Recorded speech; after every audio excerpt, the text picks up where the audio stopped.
A control point for the movement of warships and other facilities of the Russian Nazis invaders were hit.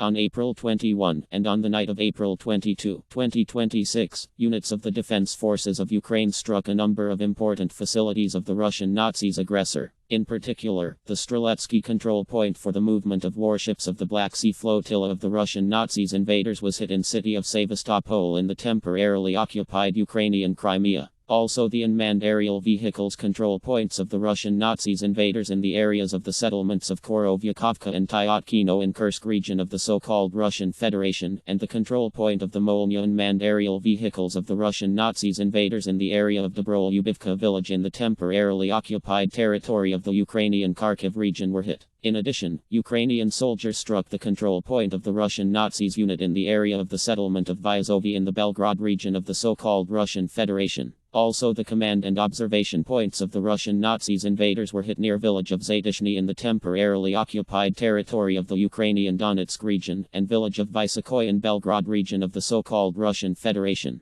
In addition, the cluster of the Russian Nazis' manpower was hit in the area of the settlement of Grafsky in the temporarily occupied territory of the Ukrainian Donetsk region. The losses of the Russian Nazis invaders and the extent of the damage caused are being clarified. The Ukrainian Defense Forces continue to take measures to reduce the offensive potential of the Russian Nazis invaders, headed by small-sized crazy son of a bitch, and stop the armed aggression of the so-called Russian Federation against Ukraine. To be continued. Glory to Ukraine.